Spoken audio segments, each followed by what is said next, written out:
I don't want any more good people to get hurt. And I know a lot of us are feeling anxious, and we're asking ourselves, like, what can I do? I'm just one person. What can I do? And so I would urge people this Saturday, instead of participating in the screaming matches and potential violence, find a local business you support, maybe a Jewish-run bakery or an African-American-run bakery. Order a cake with the American flag on it, like this one, and just eat it, Colin. Wait, I'm sorry, how is that supposed to help? Love is love, Colin. Sorry, what?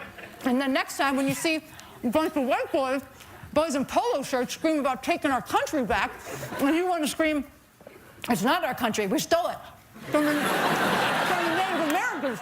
We stole it from the Native Americans, and when they have a peaceful protest at Standing Rock, we shoot at them with rubber bullets, but we let you chinless turds march through the streets with semi-automatic weapons.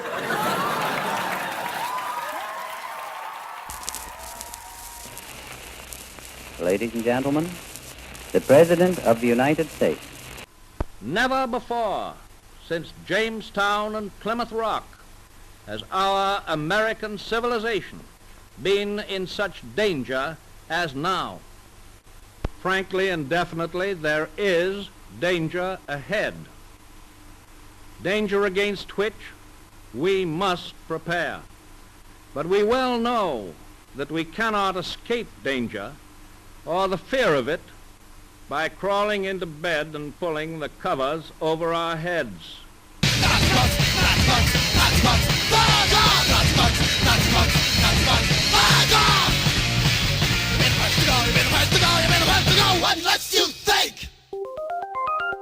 Funding for this episode of BAFFLEGAB is brought to you by Capital One.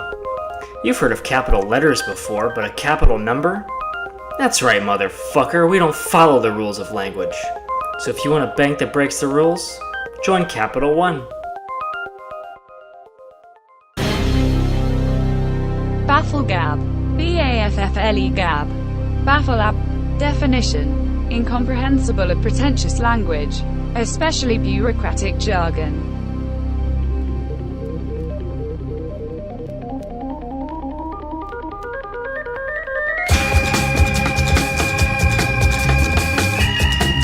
Folks, welcome to another episode of BAFFLEGAB. As always, I am your host to the right, Ralph Wigglesworth, and your host to the left, it's an empty chair today. I'm sorry to say that unfortunately Lenny Thompson couldn't be here today because he is eating Sheetcake. That's right. He said that with everything that's going on, it's just too much for him to take, and he's just going to stay in and eat Sheetcake just like Tina Fey told him to. Now, I'm not here to judge, except that I am, because this is a political commentary show. So we're here to comment on current events and the state of politics as we see it in the moment. And it is a shame that things have gotten so out of hand that Lenny Thompson can't even be here and is instead at home eating cake. Well, you know what, folks? I'm not going to lie to you. I wouldn't want to be here either. This is tough topics to talk about. These are tough subjects. The country's in a very weird place right now. These are growing pains.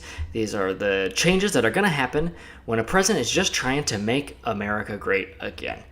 So I'm going to be here. I'm going to tough it out. And it's not going to be easy.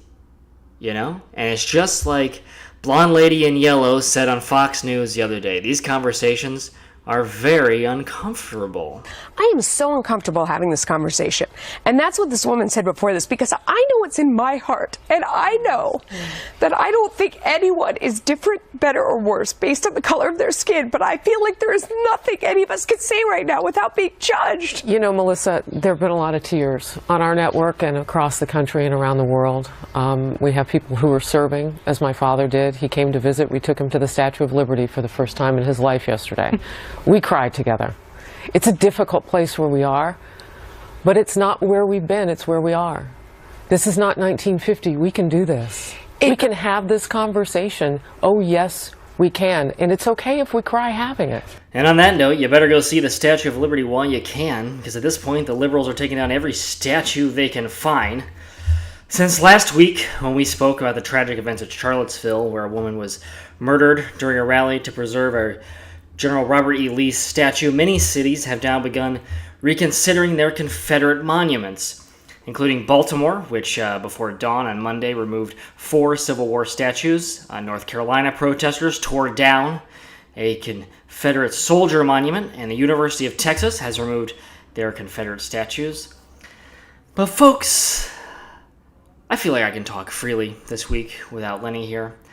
And I just gotta say, without the statues, how are we going to be learning about history? That's what statues are there for. They're there to help teach us about history. I mean, this is why we take our children on field trips to go see monuments to great and sometimes not so great men. And occasionally a lady if there happens to be a Sacagawea statue in your town. But, this is why we removed that hideous Saddam Hussein statue from Baghdad during the Iraq War, okay? That's so that now no one in Iraq can learn about Saddam Hussein. All right, you get this? We take down the statue, now no one can find out about Saddam Hussein in Iraq. Iraq can start again with a fresh start, right? So we need these statues there, to learn from our history. Now, I know some people are listening to this and saying, like, well, don't we want a fresh start, to start a racism-free America? And I say to that, it is far too late. I think America may just have racism in its bones, so since it already does, we might as well keep it out in the open and keep those statues there. You know who gets it? The president. That's who gets it. George Washington was a slave owner. Was George Washington a slave owner? So will George Washington now lose his status? Are we going to take down, are we going to take down statues to George Washington? How about Thomas Jefferson? What do you think of Thomas Jefferson? You like him? Okay, good. Are we going to take down the statue? Because he was a major slave owner. Now we're going to take down his statue. So you know what? It's fine. You're changing history. You're changing culture. The man raises a good point. Yes, George Washington owned slaves. He had a plantation where he had 123 slaves that were not set free until he died. I mean, he had a set of teeth that were made from the teeth of slaves. All right, that's true. Now, just because George Washington may have given the first presidential inauguration speech with a mouthful of stolen teeth of black people, he's going to be condemned and have his statues taken down? I mean, we're aware that Thomas Jefferson, who founded the University of Virginia, he raped his slave, Sally Hemings, and then forced her to raise 6 of her children, and he never even freed her, okay?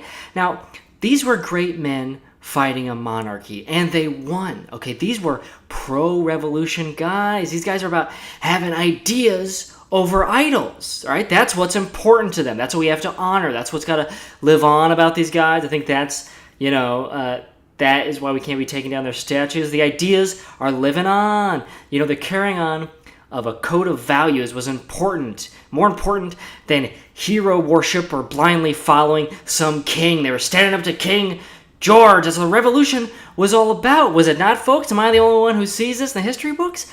I mean, this is why we need to have statues of them to commemorate. All right, so we can look up to a 12-foot tall bronze version of George Washington and say, wow. He stood up and said, no more of the kings and monarchy and their cult of personality. Just a simple idea of democracy. That's what his legacy should be, and that's what we're honoring by having a giant statue of him up there in his general garb, right in front of Wall Street to say, this is America.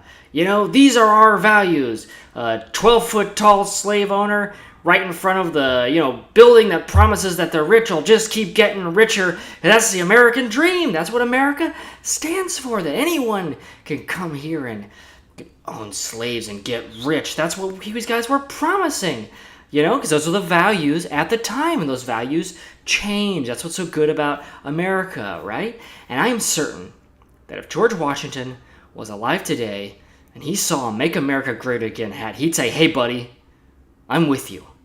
Now come on back to 1776 and I'll show you how great America can be. Sorry, I'm getting real flustered, up here, and I can just going crazy without Lenny here. But he did send an email. He has a clip that he wants to play. And now it's my show, so I don't have to listen to Lenny. And I can just keep talking about how great the Founding Fathers were, which apparently that's where we are as a culture. We have to go back and look at how great the Founding Fathers were. And, you know, why we shouldn't be taking down statues. And that history is history. We need statues to learn about history.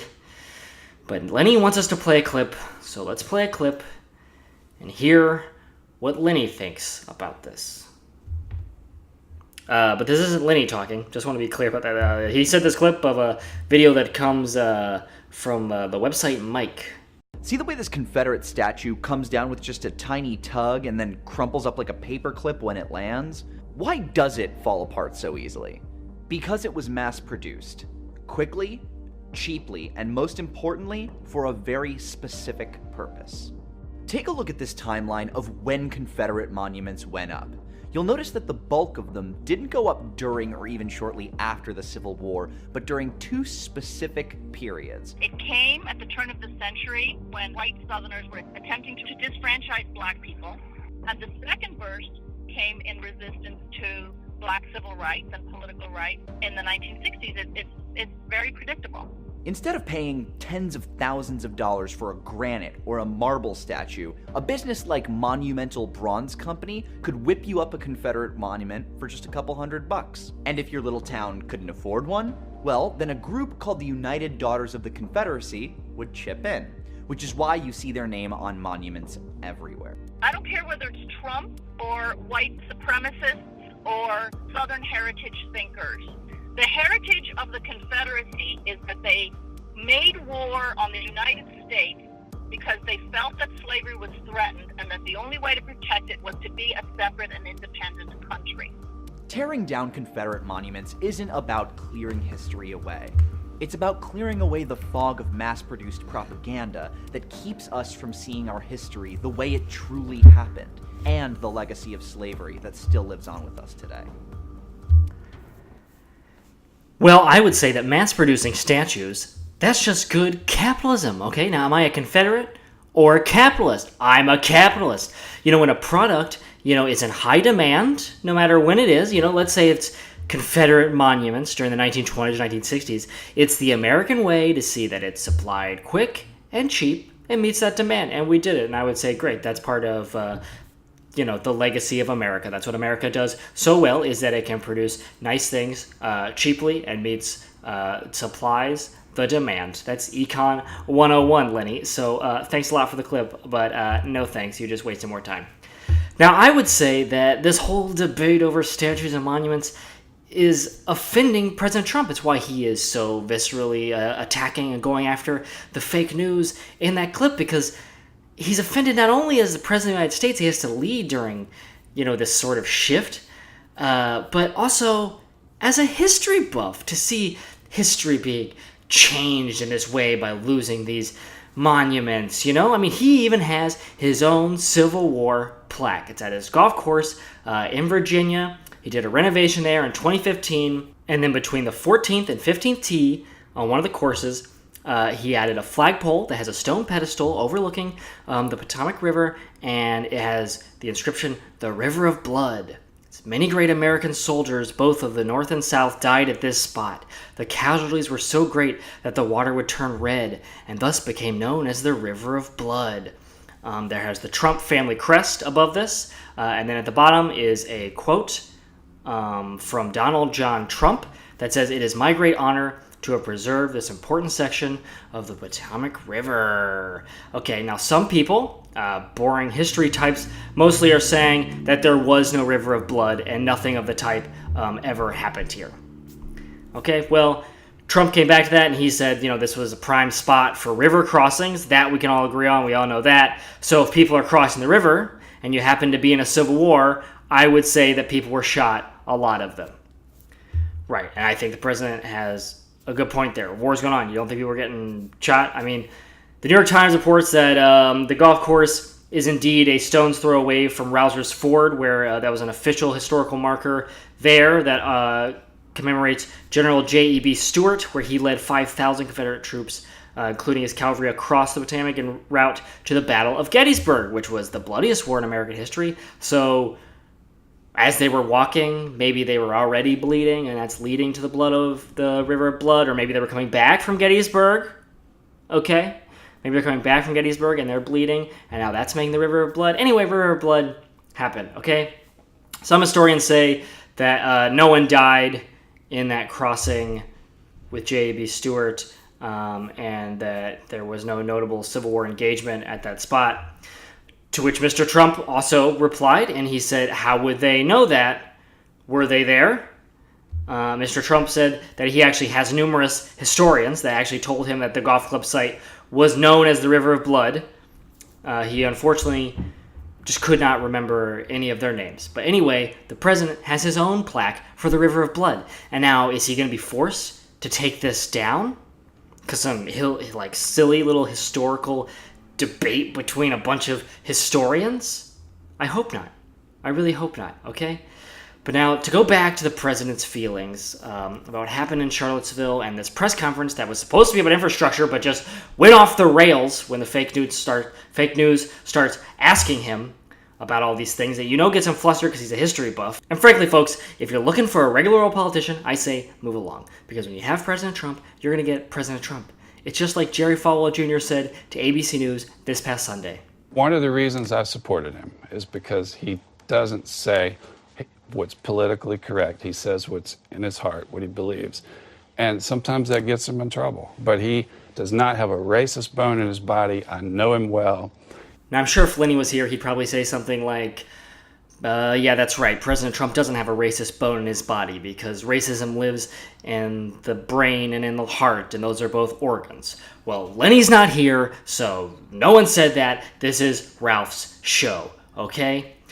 A lot of people seem to have taken issue with the fact that Trump said there were very fine people on both sides, and he didn't really come out against the Nazis in Charlottesville.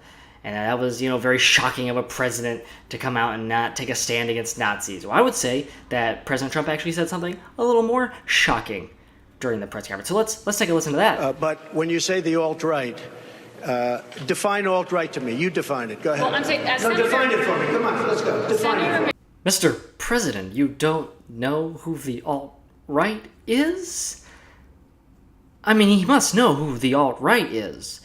Right? They're a group that formed on, 4chan and 8chan, and they started by seeing if they could troll different groups and started going after Scientology, and then became really motivated during Gamergate, and then the term alt-right was coined in 2010 by Richard Spencer when he was trying to cover up his ties to white nationalism, and he wanted to have a political party that was disguising its, racism and ties to neo-Nazis. I mean, Steve Miller helped your campaign by trying to organize them, especially on Reddit boards like the Donald, and in 2016, Steve Bannon described Breitbart as the platform for the alt-right. What is the alt-right? Sir, they were behind you the whole way. Last 2 years have all been about the alt-right. Think how funny it was for you to troll America and then actually starting to support you. I'm quite shocked that he seemed to have forgotten, after 7 months, the alt-right. But things actually got a little scarier after that.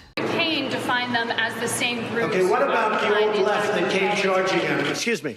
What about the alt-left that came charging at the, as you say, the alt-right? Do they have any semblance of guilt? This is let me ask you this. What about the fact they came charging with clubs in their hands, swinging clubs?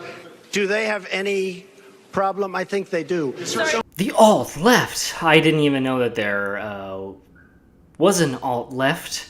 So that was quite scary. I was familiar with the Antifa, the anti-fascists. There's the anti-fascists, and there's the white nationalists, and the Black Lives Matter.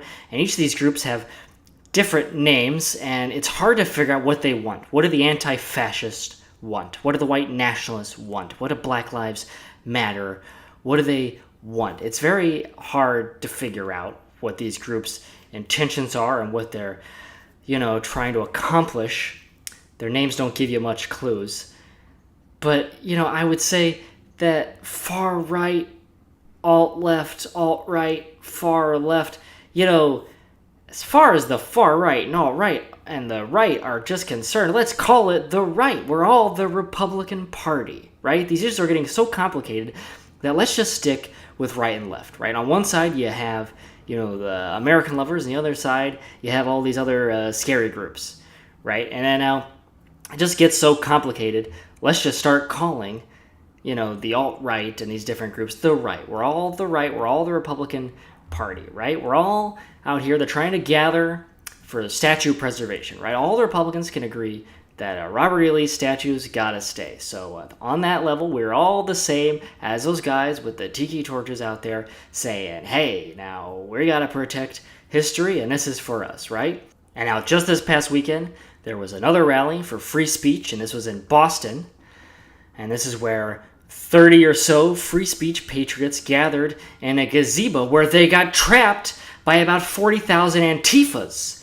These Antifas just surrounded the place, all kinds of them. There were old ladies, Antifas with signs. There was young ladies. There was old guys. There was just all kinds of mix of people, white people, black people, brown people. I think there was some Indian guys there. All kinds of different people were there just scaring the crap out of all these white free speech patriots who were stuck in the middle of the gazebo. The police had to come in there and escort them, because if the police weren't there to escort them, they wouldn't have been able to leave until late at night or something. And if they had plans, they wouldn't have been able to make those plans, would have canceled them, because they would have said, hey, I'm out here to this rally for free speech, and I'm not going to be able to get out of here because there's 40,000 people, a bunch of Antifas surrounding me, and if I try to leave, they're going to make fun of me and yell at me and, show me signs that call me mean things, and it's not going to be very nice, and I'm sure that it was very scary. And the thing is, I think just like the president said, there was probably some fine people who didn't mean to get caught up with all these Nazi types, but now they're stuck in this gazebo and they can't get out. I don't know if that's fair. Now, I agree, Ralph. Now, Bill Morgan here. Now, I'm glad to be on here, because I actually, Bill, hold on. Bill, what the hell are you doing here? I thought you were supposed to be in Guam. Now, I was packing up my truck, and I was about ready to head out to Guam and be a free man, because I thought that America didn't want me no more.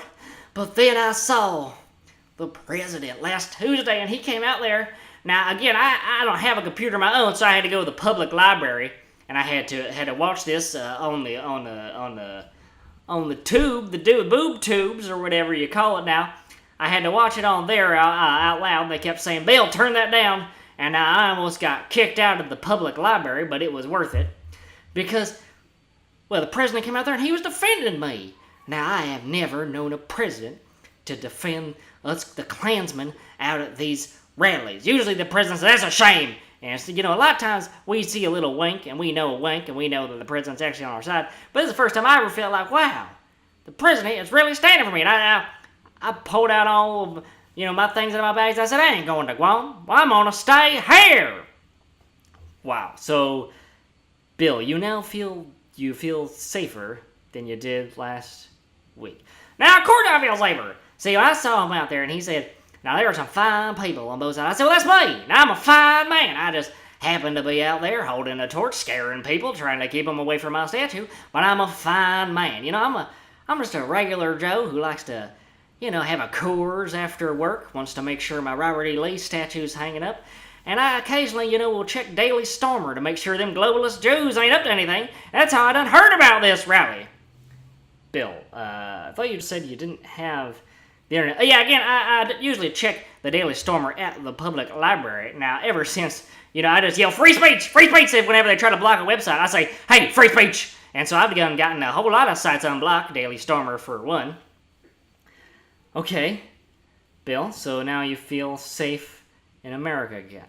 Well, I did now until I done saw all these statue hullabaloo. Now, this has really got me down because I have my own statue, and I got attacked. Bill, you have a statue that got attacked? That's right, I have a statue on my front lawn of my grandpappy, the great Confederate soldier Chester Hibbins. Bill, I remember in a previous show you said that your grandpappy Chester Hibbins didn't actually fight in the Civil War. Well, now that's true. Now, he did get a bum knee and was not able to serve, but he did hold down the fort, so to speak, at his house where, he protected. He said, I'm going to look over the women and make sure the Union don't come in and attack us here in town. And luckily, they never did. Wait, but so let's go back for a second, Bill. What happened to your statue? Well, someone broke in the other day, and now, I don't know, they were planning to take it down, but a bit of vandalism happened, and they spray painted over it. They wrote, "The blacks are cool." And then on the other side, they wrote, "The Civil War was only about slavery." And now when I saw that, I done teared up and I said, that ain't true. Who did this? Who would do this to my Chester Hibbins statue? So Bill, I'm just trying to get the story straight here. So someone came in overnight and vandalized your Chester Hibbins statue by spray painting "The blacks are cool." That's right, someone did that, and then the other side said that, the other side said that the Civil War was just about slavery? That's right, and we all know that's not true. We know it was about state rights and economic need to be separate from the Union. And I'm sorry, Bill, if you could please settle down. I think that this might be the point where if Lenny were here, he would chime in and say that it doesn't really seem to add up. Now, someone wrote "The blacks are cool." And I don't understand what is so confusing about this. Now, someone broke in. I don't know who it was, but now I'm gonna find them. And all right, you broke me down. I did it. I went out there in the middle of the night and I took my spray paint that I stole from my neighbors, and I did it to my own statue. I damaged Chester Hibbins because I know they're coming for me. I know that they're gonna come and ask and take my statue down, and I just can't wait anymore. I know that they're gonna rip me down, and I know I have a permit for my statue, and I had a permit, and now there's gonna be warrants out for my statue, cause a warrant? Why is there a warrant out for your statue? Oh, cause I stole the spray paint from my neighbor. My God, Bill, you're crying just like that Nazi from the Vice News thing. You're just crying like a little baby. Come on now. No, I gotta have a warrant. I'm gonna go to jail, and I'm losing my free speech because it's offensive. Now I just want to go back and be free and be proud. Mr. Trump, if you're listening to the BAFFLEGAB podcast, I just want to say that you promised to make America great again, and now this isn't great. We're losing we're losing our monuments, and I want to go back. I mean, hey, now look at this, Ralph. Every other time in America was better off for the white man than it is now. Now, I don't think there's going to be much of a future for America as far as the white man is concerned. But now, Mr. Trump, if you could take us back to the 80s or the 50s or the 30s or the 1880s or 1860s or the 1820s or the 1770s, any of that times you could just be free to be racist and have your monuments up. And if anyone had any problem with it, you could say, yeah, well, I run everything, so I get to make the rules. You know, we controlled so much that, we could do anything, but not now. We're losing everything, and we wanted it to just be safe on our statues, and now we're losing our statues. We're losing our statues. I'm going to lose Chester Hibbins. And, Bill, you gotta settle down, okay? I'm sorry. But, alright, I know that this is gonna be a tough time for you, but, I'm sorry about your statue. No, you don't gotta be sorry about the statue. And I gotta say, this has put me in such emotional pain that I'm gonna have to do something that only a dirty liberal would do, which is I'm gonna sue. I'm gonna sue the government, and I'm going to ask them to pay for my emotional pain for these tough times. You're going to sue the government? That's right. The government owes me $40, because that's how much it cost me to put the Chester Hibbins statue together. And they owe me a new dog. What? I don't understand what's going on, Bill. The government is going to owe you $40? And a new dog! Because my dog now is getting too old. And he got spray paint on him because he done rubbed his side up on the side, and he's mirrored up the paint, so I had to re-spray paint. The blacks are cool again. So now I'm asking the government for $40 and a new dog. That's what they owe this white man for all the pain that they have brought him.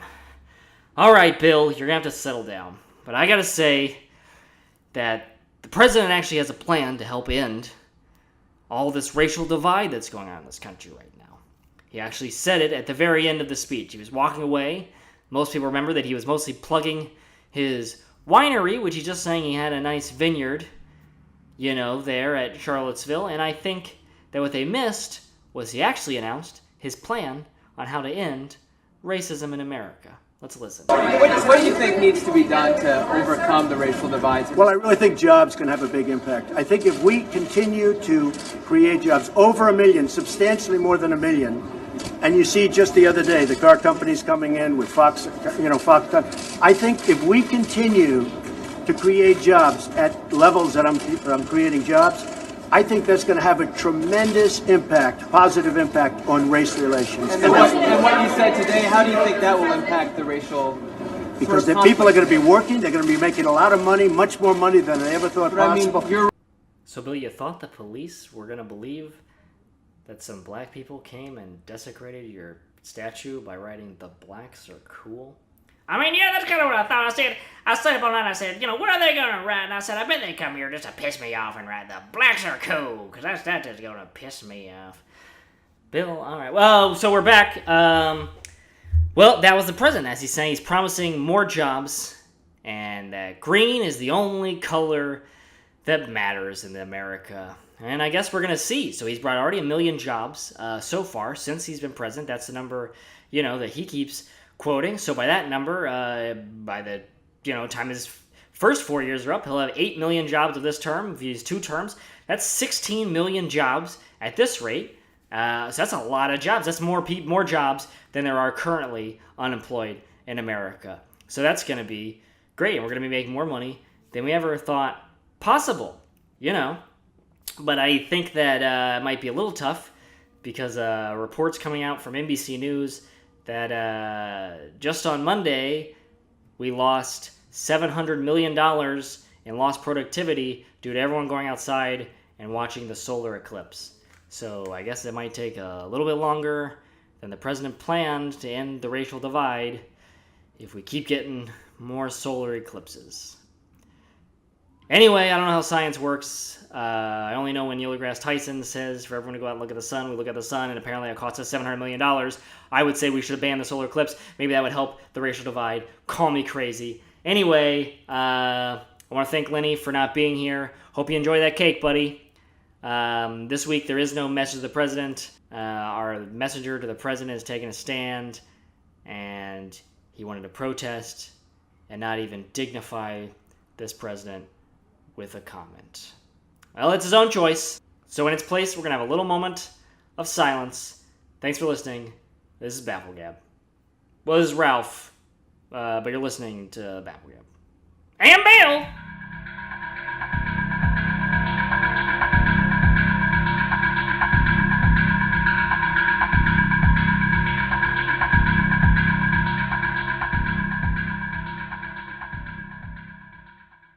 Out of time. Bye-bye.